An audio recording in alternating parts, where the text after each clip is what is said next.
అందరికీ నమస్తే. నేను మీ అస్రా. వెల్కమ్ టు అనంతరం మీడియా. దేశంలోనూ, రాష్ట్రంలోనూ, సమాజంలోనూ ప్రతినిత్యం మన కళ్ళ ముందు జరిగే ఎన్నో సంఘటనలను నేనైతే మీకు అందించడం కోసం సిద్ధంగా ఉన్నాను. అందులో మొదటి వీడియోనైతే నేను సింధూర్ మీద చేస్తున్నాను. సో మీరందరూ మన అనంతరం మీడియాని సబ్స్క్రైబ్ చేసి ఇలాంటి ట్రెండింగ్ టాపిక్స్ని, అంటే మన కళ్ళ ముందు మన సమాజంలోనూ మన చుట్టుపక్కల జరిగే ప్రతి విషయాన్ని, ఏవైతే సంచలనం కలిగించే విషయాలు ఉంటాయో వాటన్నిటిని నేను మీకోసం అందించడం కోసం అయితే మన అనంతరం మీడియా ద్వారా నేనైతే మీ ముందుకు రాబోతున్నాను. సో మీరందరూ అనంతరం మీడియా ఛానల్ని సబ్స్క్రైబ్ చేయండి. ఇలాంటి మరెన్నో విషయాలను నేను మీ ముందుకు తీసుకురాబోతున్నాను. పహల్గామ్లో జరిగినటువంటి దాడి ఏదైతే ఉందో ఆ దాడికి ప్రతిచర్యగా సింధూర్ ఎంత సక్సెస్ అయిందో మీ అందరికీ తెలుసు. ముఖ్యంగా ప్రతి భారతీయ పౌరుడు, ఈ మట్టి మీద, ఈ నేల మీద పుట్టినటువంటి ప్రతి ఒక్కరూ గర్వించే విధంగా పాకిస్తాన్ మీద యుద్ధం ఎలా చేస్తుందో మీ అందరికీ తెలుసు. నిజంగా ఒక్కసారి మనమందరం గర్వించి కూడా వందే మాతరం, వందే మాతరం, వందే మాతరం అనాల్సిన అవసరం ఎంతైనా ఉన్నది. కళ్ళ ముందు మీరు హిందువా ముస్లిమా, హిందువా ముస్లిమా అని చెప్పి మరీ అంత దారుణంగా భారతీయ మహిళల నుదిట సింధూరాన్ని తుడిచివేసి ఒక కర్కశ ఆనందం పొందుతూ మరి బట్టలు విప్పి మరి అత్యంత దారుణంగా హిందూ ధర్మాన్ని కించపరుస్తూ, హిందూ ధర్మం అనే కాదు ఒక మనిషిని మానవత్వం లేకుండా, అంటే ఒక ప్రతీకార చర్యగా ఎంతసేపు శత్రుత్వాన్ని పెంచుకొని ఉగ్రవాద వ్యవస్థల్ని పెంపొందించుకొని పాక్ చేస్తున్నటువంటి ఈ దుశ్చర్యలు ఏవైతే ఉన్నాయో వాటన్నిటికీ ప్రతీకారంగా సింధూర్ అయితే ఈరోజు మొన్న పహల్గామ్లో జరిగినటువంటి దాడికి మహిళలు ఎవ్వరూ బాధపడకుండా ప్రతి ఒక్క భారతీయ స్త్రీ తలెత్తుకొని భారతదేశం అంటే నాది, ఎప్పుడు కూడా మేము వెనకంజ వేయము అని చెప్పేసి ధైర్యంగా ప్రధాని మోదీ గారి నాయకత్వంలోనూ మన కేంద్ర ప్రభుత్వం ఎంత గొప్ప నిర్ణయాన్ని తీసుకొని ఈరోజు పాక్కి ముచ్చెమటలు పట్టిస్తుందో మనం అందరం కల్లారా చూస్తున్నాం. ఈరోజు మన ఈ మట్టి మీద పుట్టిన ప్రతి ఒక్క భారతీయ పౌరుడు నేర్చుకోవాల్సిన విషయం ఏంటంటే ధైర్యంగా ఎదగడం, ధైర్యంగా మాట్లాడడం, ధైర్యంగా తిరుగుబాటు చేయడం. ఎందుకంటే ఎన్నోసార్లు పాకిస్తాన్ మనపైన దాడులు చేసింది. పగతో రగిలిపోతున్న పాకిస్తాన్కి ఎంతసేపు మతం అల్లా చెప్పిండు కాబట్టి మేం చేస్తున్నాం, ఇది మా దేశం, ఇది మా ప్రాంతం అని చెప్పేసి విద్యపరంగాను, వాణిజ్యపరంగాను, ఆర్థికంగాను, సైన్స్ అండ్ టెక్నాలజీ ఎలాంటి రంగాల్లోనూ అభివృద్ధి లేకుండా చాలా దారుణమైన స్థితిలో ఉన్నటువంటి పాకిస్తాన్ ఎంతసేపు దేశాన్ని దోచుకునే స్థితిలోనే ఉంది. కాబట్టి నేనేమంటున్నానంటే అభివృద్ధి వైపు వెళ్లకుండా, ప్రజల వైపు ఆలోచించకుండా, ప్రజల మనసులో ఏముందో తెలుసుకోకుండా, పరిపాలన అందించకుండా ఇలాంటి దుర్మార్గమైన చర్యలను చేస్తూ పాకిస్తాన్ ఆ ఉగ్రమూకలు ఎవరైతే ఉన్నారో లష్కరే తోయిబా లాంటి ఈ సంస్థలు ఏవైతే ఉన్నాయో వీటన్నిటికీ నాయకత్వం వహిస్తున్న వాళ్ళందరినీ కూడా మట్టు పెట్టాలనే ఉద్దేశంతోనే మన ప్రధాని మోదీ గారైతే చాలా చక్కగా, చాలా గౌరవంగా, ప్రతి ఒక్కరు గర్వపడే విధంగా ఈ సింధూర్ని అయితే సక్సెస్ చేస్తున్నారు. చూస్తూనే ఉన్నారు ప్రతి వీడియోలోనూ. మనమందరం ప్రస్తుతం ఒక వీడియోనైతే వైరల్ అవుతూ ఉంది. పాకిస్తాన్ పార్లమెంట్లో ఒక ఎంపీ అయితే కన్నీళ్లు పెట్టుకుంటున్నారు. దయచేసి యుద్ధాన్ని ఆపండి, దయచేసి మా గురించి ఆలోచించండి, సామాన్యుల గురించి ఆలోచించండి అని. పాక్ ప్రధాని ఏం చేస్తున్నారు షరీఫ్ గారు, మీరు ఒక్కసారి ఆలోచించండి. ఈరోజు తన స్వార్థం గురించి, కేవలం తన గురించి మాత్రమే ఆలోచించుకొని ఒక సేఫ్ జోన్లోకి వెళ్ళడం అయితే జరిగింది. సింధు జలాలను ఆపిన వెంటనే ఇంతవరకు తాగడానికి నీరు లేదు, కనీసం తినే తిండి కూడా చాలా కరువైపోయింది. ఇలాంటి భయంకరమైన వాతావరణ పరిస్థితులను ఎందుకు పాక్ ప్రభుత్వం కలిగించిందనే విషయాన్ని కూడా పాక్ ప్రజలు తెలుసుకోవాల్సిన అవసరం ఉంది. మనం కక్షతోనో మనసులో స్వార్థంతోనో పాక్ని ఆక్రమించుకోవాలనే ఉద్దేశంతోనే మనమైతే యుద్ధం చేయట్లేదు. కేవలం భారతీయ ఔన్నత్యాన్ని, భారతీయ చరిత్రని, గౌరవాన్ని తలదించుకునేలా చేస్తూ మన మీద కక్షగట్టి చేస్తున్న పగలు ప్రతీకారాలకే మనం ఈరోజు ప్రతిదాడి చేయాల్సి వచ్చింది. సిగ్గు లేకుండా ఈరోజు ఐక్యరాజ్య సమితి దగ్గరికి వెళ్ళి చేతులు చాచి భిక్షాటన చేస్తూ మమ్మల్ని కాపాడండి మహాప్రభు అంటూ ఐక్యరాజ్య సమితి దగ్గర కూడా వెళ్ళి పాక్ సైన్యం కానీ, పాక్ దేశ ప్రతినిధులు కానీ వెళ్ళినప్పుడు ఐక్యరాజ్య సమితి కూడా చెప్పిన ఒకే మాట, ఎందుకంటే ఉగ్రవాదానికి ప్రతీకగా పాకిస్తాన్ ప్రాంతం ఉంది అనే విషయం స్పష్టంగా అర్థమవుతుంది. ఈరోజు పాకిస్తాన్కి మద్దతుగా ఏ ఒక్క దేశం నిలబడే స్థితి లేదు. కాబట్టే ఈరోజు మన దేశానికి, అంటే ముఖ్యంగా మన భారతదేశానికి, మన భారతీయ సంస్కృతికి, సంప్రదాయాలకు గౌరవం ఇస్తూ ప్రతి ఒక్క దేశం, ఈవెన్ మనము గొప్ప దేశంగా, అభివృద్ధి చెందిన ప్రాంతంగా చెప్పుకుంటున్నటువంటి అమెరికా కూడా ఈరోజు మన భారత్ వైపు ఉంది. కేవలం 2 దేశాలు మాత్రమే, టర్కీ అలాగే చైనా, కేవలం అభివృద్ధి, వాళ్ళ దేశంతో ఉన్నటువంటి తత్సంబంధాలు కొనసాగించడం కోసం మాత్రమే ఈరోజు చైనా కానీ, టర్కీ కానీ వాళ్ళకు మద్దతుగా ఉన్నాయి. ఇంకా మరొక దారుణమైన విషయం ఏంటంటే పాకిస్తాన్ ఒక న్యూస్ రీడర్ని అడ్డుపెట్టుకొని కూడా ఒక వీడియోని అయితే వైరల్ చేస్తుంది. అది నిజమా అబద్ధమా అనే విషయాన్ని పక్కన పెడితే వాళ్ళు కన్నీళ్లు పెట్టుకుంటూ మాట్లాడుతున్న మాటలు చూస్తే ఆశ్చర్యం వేస్తుంది. ఎందుకంటే 27 మందిని దాదాపుగా బట్టలు విప్పి మరి అంత దారుణంగా చంపినప్పుడు ఏ ఒక్కరూ స్పందించలేదే. కనీసం మానవత్వ హృదయంతోనైనా ఒక్కరైనా మాట్లాడారా? మాట్లాడలేరు. తాత్కాలిక ఆనందం పొందారు. ఎంతసేపు మన పాక్ ఆక్రమిత కాశ్మీర్ని ఇది నా దేశం, నా ప్రాంతం అని చెప్తున్నారు. కాబట్టే కదా మీ దేశం చేసేటువంటి దుర్మార్గమైన చర్యలకు కారణంగానే ఈరోజు బలూచిస్తాన్ కూడా మాకు ప్రత్యేకమైన ప్రాంతం కావాలి, ప్రత్యేకమైన దేశం కావాలని కొట్లాడుతుంది. మీ పైన యుద్ధానికి కూడా దిగుతుంది. ఆఫ్ఘనిస్తాన్ కూడా చివరికి మీరు పెంచి పోషించినటువంటి తాలిబాన్లు కూడా ఈరోజు మీ పైన తిరుగుబాటు చేసే పరిస్థితి ఎందుకు వచ్చిందో ఒకసారి ఆలోచించాలి. ఎంతసేపు స్వార్థపూరితమైన ఆలోచనలు. సింధు జలాల ఒప్పందం కూడా ఈరోజు ఆపడానికి ప్రధాన కారణం మాదే.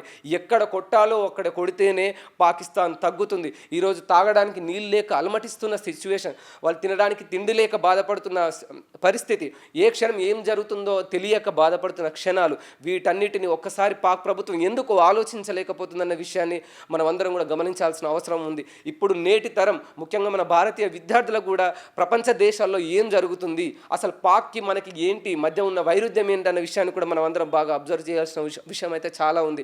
పాఠ్యాంశ పుస్తకాలలో ప్రతి నిత్యం పిల్లలకి స్కూల్ ఏజ్ నుంచే, ఇప్పటి నుంచే స్కూల్ వయసులో ఉన్నప్పటి నుంచే ప్రపంచ దేశాల అంతర్జాతీయంగా ఏం జరుగుతుందనే విషయాన్ని కూడా మనం చెప్పాల్సిన బాధ్యత ఈరోజు మన మీద ఉన్నది.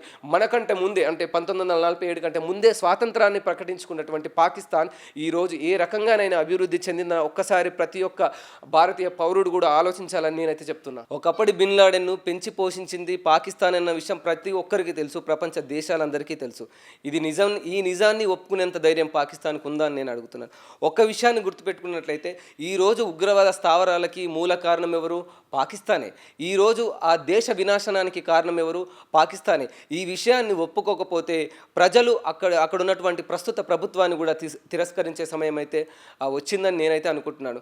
మోదీ గారి లక్ష్యం ఒకటే, అక్కడున్న సామాన్య ప్రజల్ని ఇబ్బంది పెట్టి సామాన్య ప్రజలపై దాడి చేయాలన్న ఉద్దేశం ఎలాంటిదైతే కాదు. ఈ విషయం ప్రపంచంలో ఉన్న ప్రతి ఒక్కరు కూడా అర్థమవుతుంది. కాబట్టి ఆ ఉగ్రవాద సంస్థల్ని పూర్తిగా నిర్మూలించేంత వరకు కూడా, పూర్తిగా నీలమట్టం చేసేంత వరకు కూడా వెనకకు తిరిగే పరిస్థితి అయితే లేదు.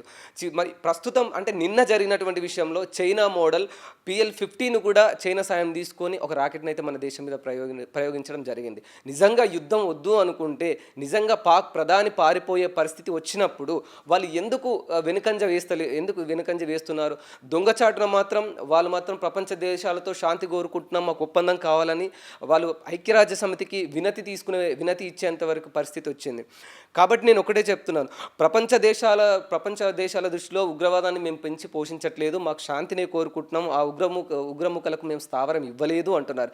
కానీ స్పష్టంగా అర్థమవుతుంది. ఎందుకంటే నెట్టింట్లో కూడా, సోషల్ మీడియాలో కూడా భారతదేశం మా మీదకి యుద్ధం చేసినప్పుడు, గత రాత్రి మా మీద యుద్ధం చేసినప్పుడు మేమే వాళ్ళని ఎదుర్కొన్నాం, ఇండియాని ఎదుర్కొన్నామని చెప్పేసి కొన్నటువంటి సోషల్ మీడియాలో కొన్ని ఫేక్ వీడియోలు, అంటే ఎప్పుడో 2001లోనో ఆ సమయంలో జరిగినటువంటి కొన్ని ఫేక్ వీడియోలను అయితే పోస్ట్ కూడా చేయడం జరుగుతుంది.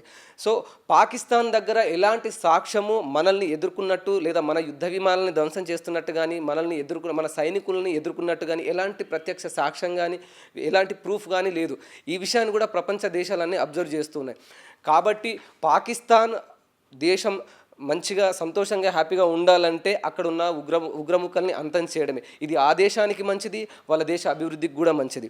సైన్స్ అండ్ టెక్నాలజీ, ఎడ్యుకేషన్ ప్రతి ఒక్క విషయంలోనూ వాళ్ళు వెనుకంజలోనే ఉన్నారు. ప్రపంచ దేశాలతో విద్యతోనో, వ్యాపారంతోనో, వాణిజ్య రంగంలోనో పోటీ పడాల్సిన ఆ దేశం కేవలం ఉగ్రవాద సంస్థలతో పోటీ పడుతూ పక్క దేశాలను నాశనం చేయాలనే ఈ ఆలోచన ఎప్పుడైతే అంతమవుతుందో అప్పుడు మాత్రమే మానవత్వం వర్ధిల్లుతుంది, మనుషులందరూ మనుషులుగా బ్రతికే అవకాశం ఉంటుంది.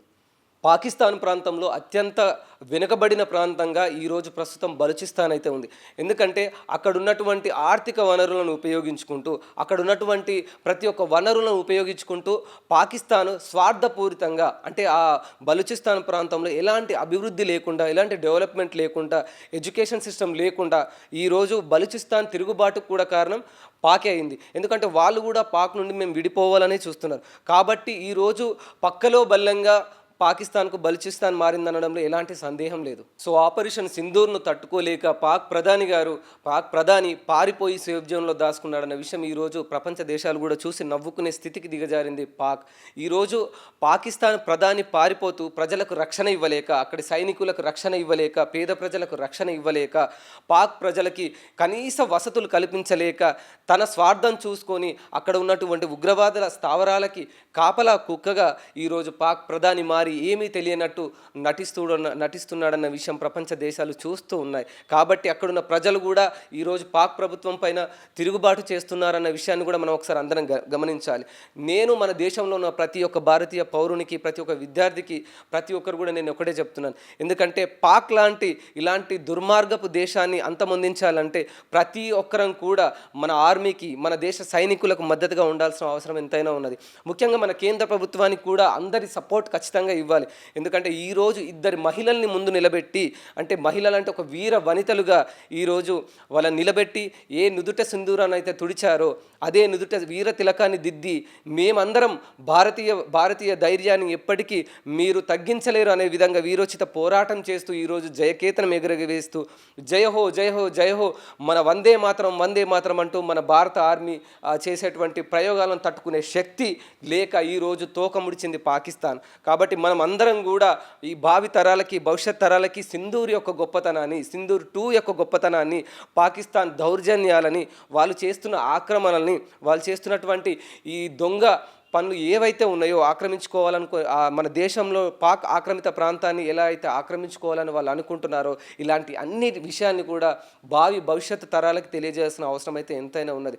కాబట్టి ప్రతి ఒక్కరు కూడా చివరి నిమిషంలో పహల్గామ్లో జరిగినటువంటి సంఘటన నేను మరొక్కసారి మీ అందరికీ గుర్తు చేస్తున్నాను. ఎందుకంటే అత్యంత దారుణంగా కళ్ళ ముందే, భార్యల ముందు, బిడ్డల ముందు, వాళ్ళ పిల్లల ముందు కేవలం హిందువులు అనే ఒకే ఒక కారణంతో వాళ్ళని కాల్చి చంపేసి ముస్లింలను వదిలేసి మతపరమైన చిచ్చు పెట్టి ఇస్లాం మతంలో ఖురాన్ బోధించిందంటూ, అల్లా బోధించిందని చెప్పేసి వాళ్ళు ఏదైతే దుశ్చర్య చేసిరో ఈరోజు వాళ్ళు తీసుకున్న గోతిలో వాళ్ళే పడ్డారు. కానీ నిజంగా ఏ దేవుడు కూడా మనిషిని చంపుకోవాలని కానీ, మానవ మృగంగా మారాలని చెప్పి కానీ ఏ దేవుడు అనడు.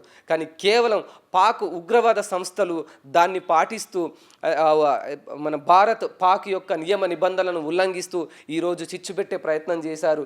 ఈరోజు వాళ్ళు చేసిన ప్రయత్నమే వాళ్ళ వినాశనానికి కారణమైంది. కాబట్టి ప్రతి ఒక్కరు కూడా భారతదేశానికి ఇక ముందు ఎలాంటి యుద్ధ వాతావరణం నెలకొన్నా మన భారతీయులమందరం ఐకమత్యంగా ఉండి, అంటే ఇక్కడ ఉన్నటువంటి ఇండియన్స్ అందరూ కూడా ముస్లిమ్సే కావచ్చు, క్రిస్టియన్స్ కావచ్చు, మనమందరం ఒకటనే భావన మనలో ఉండాలి. దయచేసి మనలో మన వాళ్ళు కూడా, ఎందుకంటే ప్రాంతంలోనూ దేశంలోనూ మతపరమైన చిచ్చులు చెలరేగే అవకాశం ఉంది. కాబట్టి అలాంటి మతపరమైన చిచ్చులు ఎలాంటి కొన్ని రాజకీయ పార్టీలు కానీ ఎవరైనా కావాలని ఒకవేళ ఉసిగొల్పే ప్రయత్నం చేస్తే మనం మాత్రం దయచేసి వాటి జోలికి వెళ్లకుండా ఇలాంటి కఠిన సమయంలో భారతదేశ ఆర్మీకి, కేంద్ర ప్రభుత్వానికి, నరేంద్ర మోడీ గారికి మనమందరం థ్యాంక్స్ చెప్తూ, ఆల్ ది బెస్ట్ చెప్తూ వాళ్ళకి అందరికీ మనం ధైర్యం నింపాల్సిన అవసరం ఎంతైనా ఉన్నది. కాబట్టి మీ అందరికీ ఈ వీడియో చూసినందుకు మరొకసారి థ్యాంక్ యూ అండ్ సెల్యూట్. జై హింద్.